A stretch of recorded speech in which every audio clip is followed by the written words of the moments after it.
Hello friends and welcome to my channel Study GK with Curious Jaya. First of all very good evening. आज की current news में एक शोक सूचना है। डॉक्टर मनमोहन सिंह का निधन।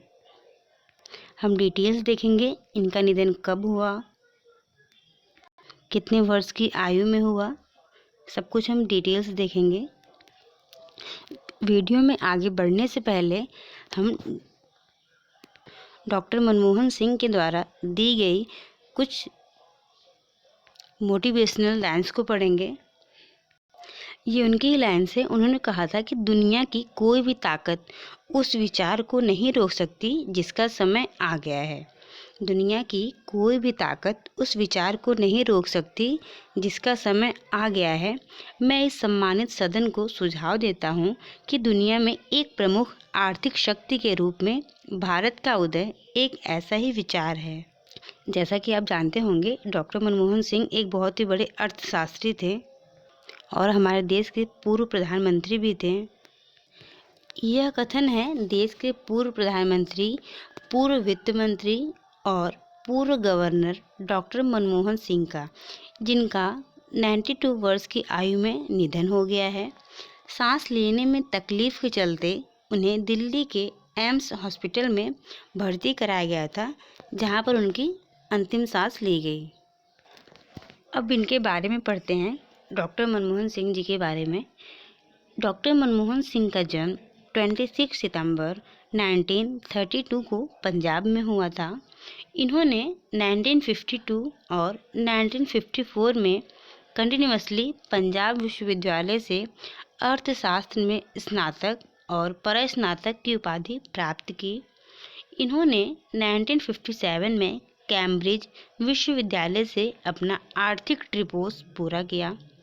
इसके बाद उन्होंने 1962 में ऑक्सफोर्ड विश्वविद्यालय से अर्थशास्त्र में डी.फिल की उपाधि प्राप्त की। अभी तक आपने पढ़ा डॉक्टर मनमोहन सिंह के बारे में। अब पढ़ते हैं मनमोहन सिंह का राजनीतिक सफ़र कैसा रहा।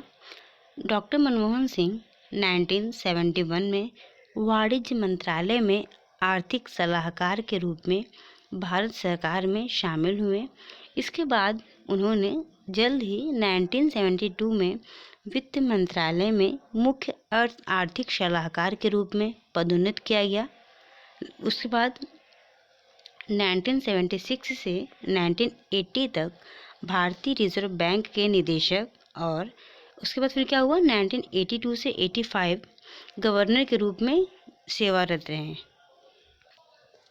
इसके बाद जब उन्हें 1991 में वित्त मंत्री बनाया गया, तब देश आर्थिक पतन के कगार पर था।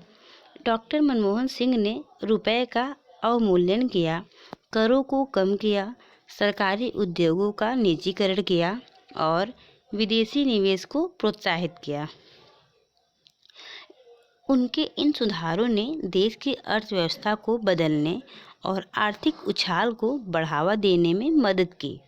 डॉक्टर मनमोहन सिंह 1991 से राज्यसभा के सदस्य रहे, जहां पर वे 1998 से 2004 तक विपक्ष के नेता भी रहे। वर्ष 2004 से और वर्ष 2009 में कांग्रेस पार्टी की ऐतिहासिक जीत के बाद उन्होंने 22 मई 2004 और 22 मई 2009 को प्रधानमंत्री का पद संभाला। आफ्टर दिस 1987 में उन्हें पद्म विभूषण, 1993 में वित्त मंत्री के लिए यूरो मनी पुरस्कार, 1993 में और 1994 में वित्त मंत्री के लिए एशिया मनी पुरस्कार, 1995 में भारतीय विज्ञान कांग्रेस का जवाहरलाल नेहरू जन्म शताब्दी पुरस्कार। ये सारे पुरस्कार हैं जिससे डॉक्टर मनमोहन सिंह को सम्मानित किया गया था। अब इसके बाद अभ्यास प्रश्न देखते हैं। डॉक्टर मनमोहन सिंह के संदर्भ में निम्नलिखित कथन पर विचार कीजिए। फर्स्ट है, वे वर्ष 1991 में देश के वित्त मंत्री के पद पर रहे। इसका सेकंड ऑप्शन है वे लगातार 2004 और 2009 में देश के प्रधानमंत्री के पद पर आसीन रहे। आपको बताना है कि इनमें से कौन सा ऑप्शन सही है। ऑप्शन ए है केवल एक, ऑप्शन बी केवल दो, ऑप्शन सी एक और दो दोनों, ऑप्शन डी न तो एक और न ही दो।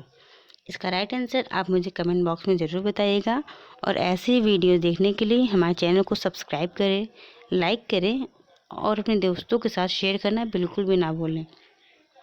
Thank you.